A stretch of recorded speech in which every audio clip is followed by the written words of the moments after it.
Hey gang, so want to give you a quick overview of what you're going to be doing for your religion assessment on Hinduism and Buddhism.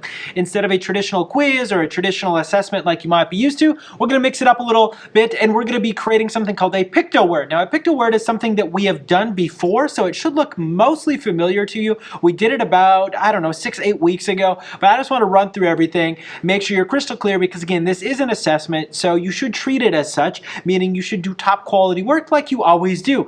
So here are just kind of the thing. Over the next 2 days, you will be creating a Pictoword for Hinduism and Buddhism based on the word religion. What is a Pictoword, you might ask? A Pictoword is a drawing of a word using symbols and pictures to form the letters. The symbols and pictures that you use should be connected to the topic in the word that you are explaining, and an explanation of how each of the symbols and pictures that were formed to create each letter to connect to the topic you are writing about. Now that might not make a whole lot of sense when you read it on paper or on the screen here, so let's go through it and just see if we can take a look at an example. Now, what you see on the screen here is just that. It is an example. I need to be 100% crystal clear here. Look at me. Look at me. Thank you. You are not to be doing this about Washington or George Washington or the American Revolution. No, no, no, no. The word that you are going to be using is religion, and then you are going to focus on Buddhism and Hinduism.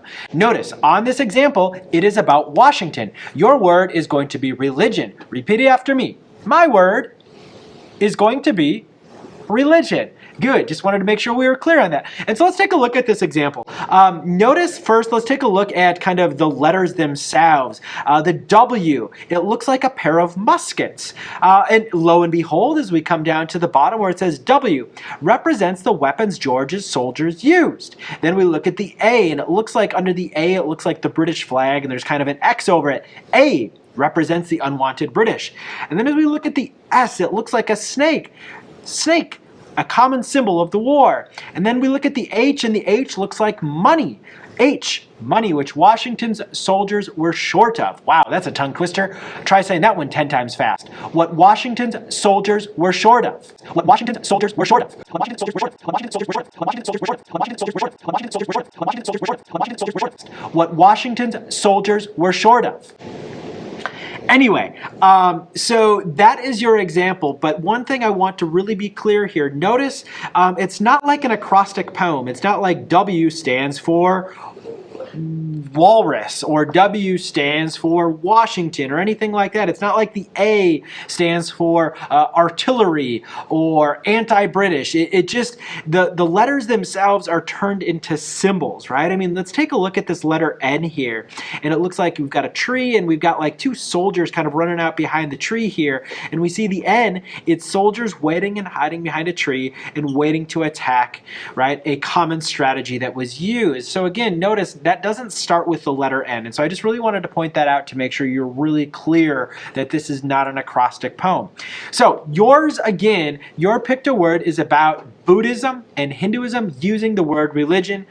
The example that you see here, it's just an example of a completed Pictoword that has nothing to do with what your Pictoword will be. And although you might know about other religions like Islam or Judaism or Christianity, your Pictoword about religion should focus entirely on Hinduism and Buddhism.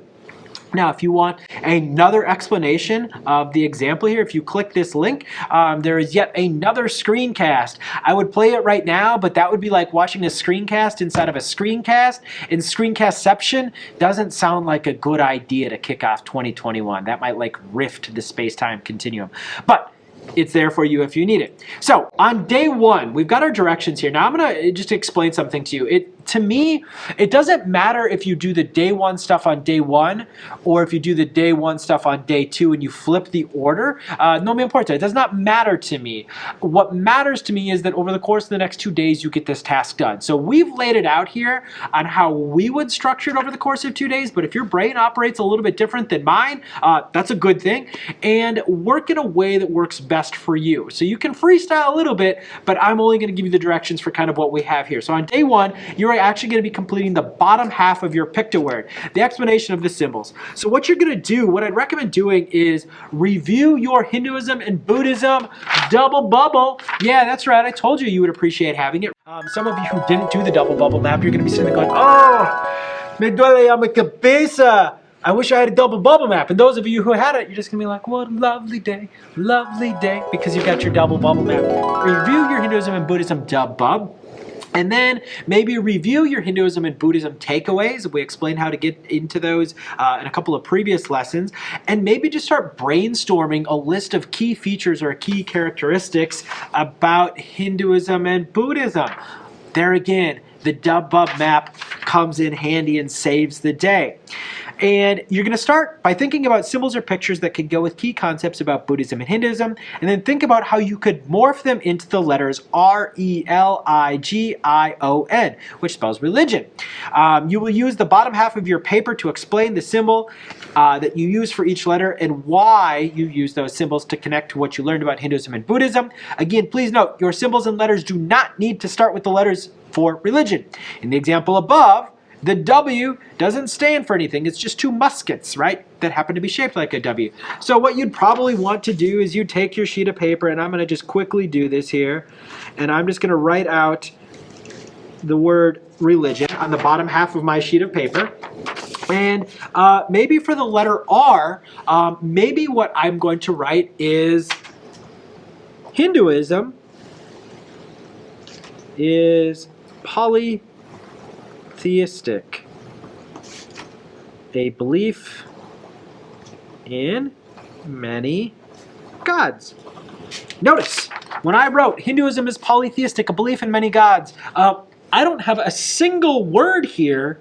In fact, I don't have a single letter. There's not a single letter R in that entire sentence. And that's because the R doesn't matter. It does not have to start with the letter R. It's not like I need to come up with a word that starts with the letter R.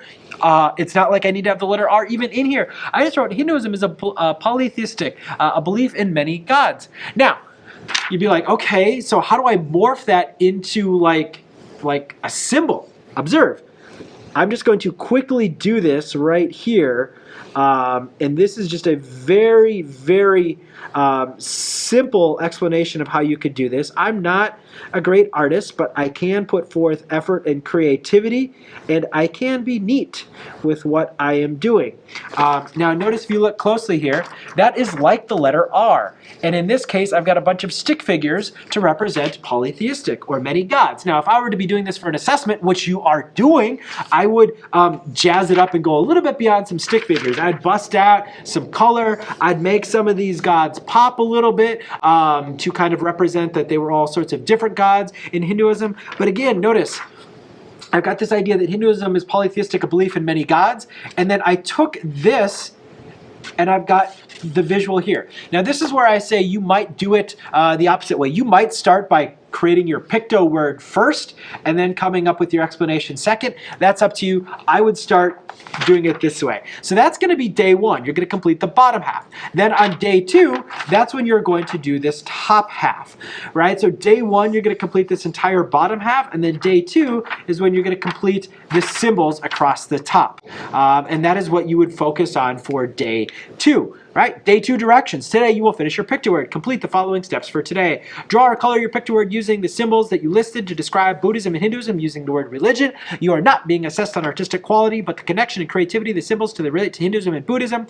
Please turn in a picture or scan of your Pictoword into assignment number 7, I think it is, in the classroom Dropbox. So we're going to be working on this over the course of a couple of days. Please reach out to me if you have any questions. I love this assessment. I love this assignment because your creativity is really what gets to shine. Yes, it will be challenging because you got to think in some different ways. You got to think a little more abstractly, and that's okay. We got wrinkly brains, and we're just going to keep wrinkling up the old brain. It's going to be like when you were little and you took a bath and you were in the bath for like an hour and your fingers came out and they're all shriveled like an old lady or prunes or something like that. That's what your brain is going to look like, dudes.